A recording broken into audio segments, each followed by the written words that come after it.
Baik, Assalamualaikum warahmatullahi wabarakatuh. Yang terhormat Bu Endah, sebelumnya kami dari kelompok 4 akan menjelaskan mengenai hasil codingan dengan nomor 4 yang persoalkan mencari FPB dari dua bilangan. Di sini kami beranggotakan saya, Fatimah Arifah, dengan NIP 185231011. Kemudian Saya Aldi Putra Erlangga dengan NIM akhir 017. Saya Muhammad Rifki Aditya dengan NIM akhir 055. Saya Sarah Krisnawardani dengan NIM akhir 016. Saya Andira Khairani dengan NIM akhir 083. mungkin bisa langsung di next slide. Nah, yang pertama yaitu membuat flowchart dari soal nomor 4, yaitu menentukan FPB dari dua bilangan. Nah, flowchart di sini saya menggunakan aplikasi Flowgorithm. Untuk menentukan FPB sendiri, di sini menggunakan metode algoritma Euclid, yang mana metode tersebut itu menggunakan pembagian berulang hingga sisa hasilnya itu menjadi 0. Jadi pertama kita deklarasikan terlebih dahulu nilai A, B, dan temnya, kemudian dimasukkan output, masukkan bilangan satu agar nanti outputnya mencetak kalimat tersebut. Kemudian input A atau bilangan satu, dan kita lakukan lagi, masukkan dua agar tercetak kembali di outputnya. Dan masukkan input B atau bilangan dua. Kemudian eh, masukkan while-nya, dan untuk while-nya sendiri ini syaratnya yaitu B lebih dari 0. Jadi tidak boleh sama dengan 0.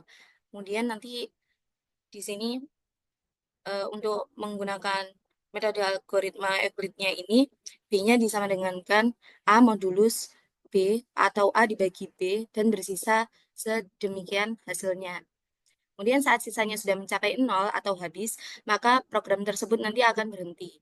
Nah, kemudian program ini akan mencetak hasil FPB dari dua bilangan yang telah user masukkan. Untuk outputnya sendiri di sebelah kanan, yaitu pertama kita menginputkan bilangan satu, di sini saya misalkan 48, kemudian bilangan duanya 18. Jadi hasil FPB dari bilangan satu dan bilangan dua adalah 6. Karena di sini eh, 48 ini nanti akan dibagi dengan 18, kemudian tersisa 12. Setelah bersisa 12, 18-nya itu nanti akan dibagi menjadi 12 dan bersisakan 6, dan angka 12 dibagi menjadi sisa angka sebelumnya yaitu 6, sehingga sisa hasil baginya menjadi 0 dan mendapatkan nilai FPB 6. Begitulah penjelasan dari flowchart nomor 4. Selanjutnya dilanjutkan bahasa pemrograman oleh teman saya. Baik, selanjutnya ada C++ dari soal nomor 4. Yang pertama itu di sini ada eh, di mana di mana CPP itu yang pertama itu diawali dengan hashtag include iStream, yaitu menggunakan pustaka untuk input dan output. Selanjutnya menggunakan using namespace standar. Lalu di bawahnya menggunakan in main kurung buka tutup, lalu dilanjutkan dengan in A, B, dan FPB, yaitu sebagai deklarasi variabel untuk menyimpan dua bilangan dan hasil FPB. Selanjutnya kita mencari atau meminta untuk memasukkan dua bilangan, yaitu cout, masukkan dua bilangan, lalu in lebih besar dari A dan lebih besar dari B, titik koma, yaitu untuk menerima input untuk dari saya sendiri. Selanjutnya itu kita mencari perulangan untuk mencari kita menggunakan perulangan untuk mencari FPB dengan mencari faktor persekutuan terbesar, yaitu for in in i sama dengan 1, i lebih kecil sama dengan min a b i plus plus. Ini sebagai iterasi dari satu hingga bilangan terkecil di antara A dan B. Selanjutnya if A persen I sama dengan dua kali 0 N dua kali B persen I sama dengan dua kali 0 kurung tutup, yaitu untuk cek apakah I adalah faktor dari kedua bilangan. Selanjutnya kita mencari FPB sama dengan I titik koma itu sebagai untuk menyimpan faktor persekutuan terbaru.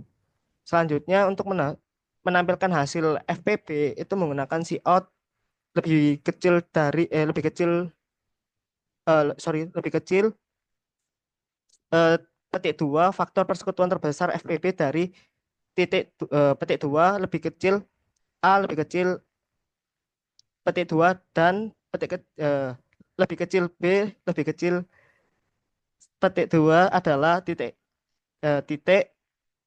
petik 2 lebih kecil FPB lebih kecil ENDL.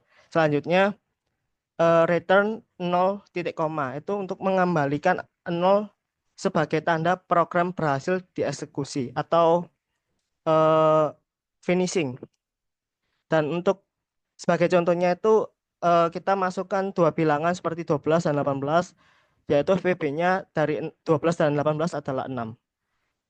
Sekian, terima kasih. Selanjutnya akan dijelaskan oleh teman saya untuk Python. Oke, baik. Selanjutnya adalah bahasa Python, bahasa program Python. Sedikit berbeda dibandingkan bahasa C, di mana perlu ada IOStream dan sebagainya. Di sini kita langsung memulai dengan mendefinisikan program apa yang kita ingin buat, yaitu di sini saya menulis dengan mendefinisikan hitung FPB, di mana ada yang akan dideklarasikan juga, itu ada angka pertama dan angka kedua. Angka pertama dan angka kedua ini adalah parameter fungsinya yang sesuai dengan inputnya, yang nantinya akan mewakili bilangan yang akan dimasukkan oleh user atau pengguna. Kemudian di sini membuat docstring. Docstring ini sebenarnya lebih ke menjelaskan tujuan dari fungsi yang ingin kita buat apa, parameter yang diterima apa, dan juga return apa yang ingin diterima oleh user kayak gitu. Kemudian langsung saja kita masuk untuk mendefinisikan A yaitu sebagai angka pertama. Ini kita membuat variabel lokal yaitu A sebagai angka pertama dan B sebagai angka kedua. Kita kenapa lakukan ini? Tujuannya adalah kita biar bisa memodifikasi nanti nilai mereka tanpa perlu mempengaruhi nilai asli yang dimasukkan. Kemudian kita lanjut, while B lebih dari 0. Ini adalah loop while akan terus berjalan, seperti tadi di flowchart tadi, dengan syarat adalah B harus lebih dari 0.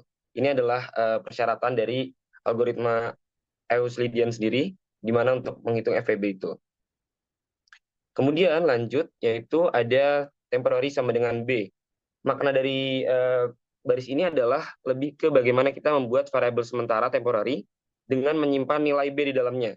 Karena kita akan mengubah nilai B pada berikutnya, dan kita perlu menyimpan nilai aslinya, tapi sementara kita simpan dulu sebagai nilai B itu ya B gitu. Kemudian lanjut, kita B, A persen dari B itu adalah untuk menghitung modulus atau sisa pembagian dari A oleh B dengan menggunakan operator persen itu ya, dan menyimpan hasilnya kembali ke B. Sisa pembagian ini bakal jadi nanti nilai yang baru untuk si B.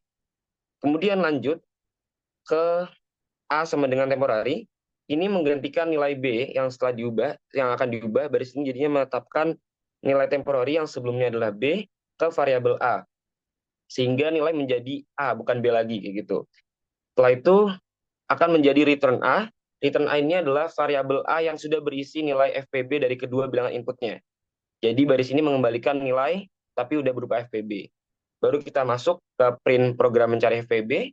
Di sini untuk menampilkan kepada user program apa yang kita akan jalankan, yaitu program mencari FPB dengan bilangan 1 dan bilangan 2 yang akan dimasukkan oleh user, yaitu input bilangan pertama dan input bilangan kedua.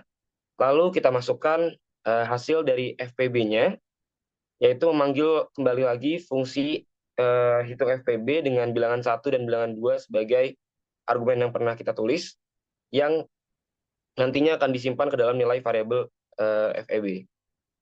Lanjut, setelah itu adalah print hasil dari perhitungan nilai FPB, yaitu dengan menulis hasil FPB dari kita koma biar dia bisa tertulis nggak nyambung gitu. Jadi kita koma kita pisah dengan tanda petik yang sebelumnya.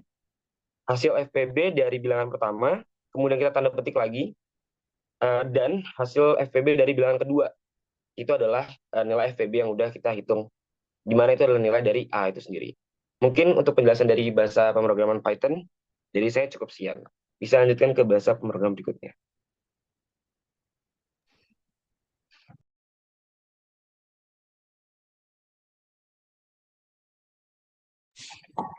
Selanjutnya yaitu bahasa pemrograman C. Di sini dimulai dengan hashtag include stdio.h. Fungsinya untuk mengimpor pustaka standar input-output. Kemudian ada int main, di mana di sini berfungsi sebagai titik awal eksekusi program.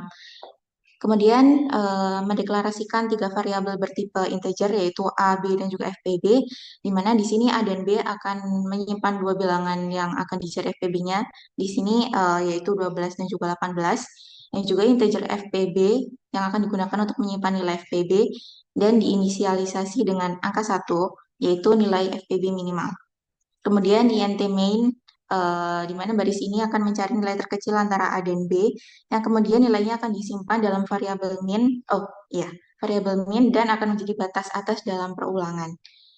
Kemudian perulangan for dimulai dari I sama dengan 1 hingga I sama dengan min, dengan tujuan untuk mencari semua faktor dari kedua bilangan.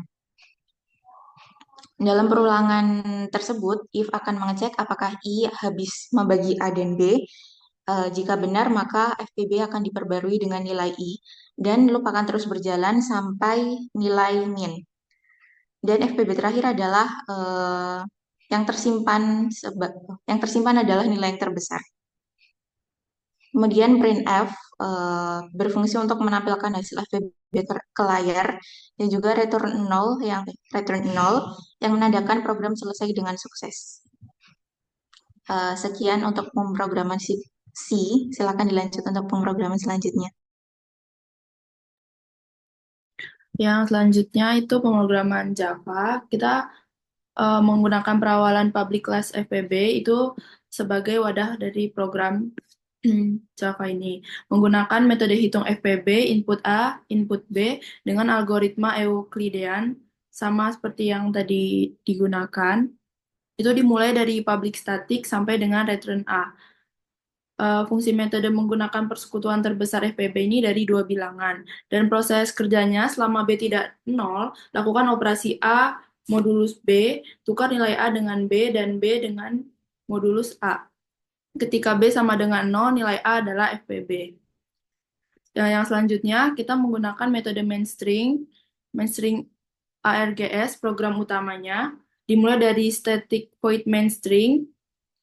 Di sini kita membaca input 2 bilangan menggunakan scanner, memanggil metode hitung FPB A, B untuk menghitung FPB, dan untuk menampilkan FPB ke layar hasilnya. Dan looping ini menggunakan program dengan memilih yes, Y besar atau Y kecil, atau nanti akan tampilnya Y atau N untuk mengulang atau tidak programnya. Di program ini kita masukkan bilangan pertamanya 11 dan masukkan bilangan keduanya 1 dan hasilnya adalah 1. Setelah itu ada pertanyaan apakah Anda ingin menghitung ulang, itu bisa disesuaikan dengan penggunanya. Oke, sekian pembahasan soal nomor 4 dari grup 2, kelompok 4. Sekian, terima kasih. Wassalamualaikum warahmatullahi wabarakatuh.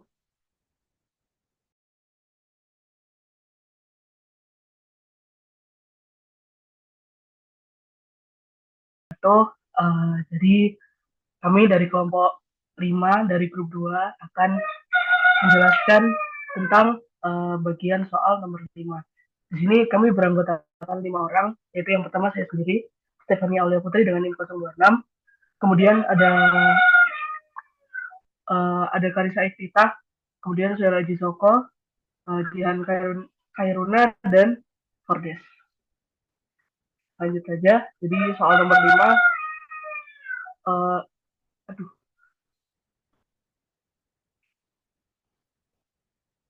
Jadi di sini soalnya yaitu Ayub Ujiawan ingin membeli sebuah mobil yang berharga X rupiah. Tabungannya sekarang adalah Y rupiah. Jika jumlah tabungan Ayub masih lebih kecil dari harga mobil, dia akan menabung sebesar T rupiah setiap bulan hingga uangnya cukup untuk membeli mobil tersebut. Buatlah program untuk mengetahui berapa bulan Ayub harus menabung. Next. Kemudian di sini boleh digedein dikit nggak? Oh, bisa. Udah, oke. Jadi di sini ada flowchart-nya.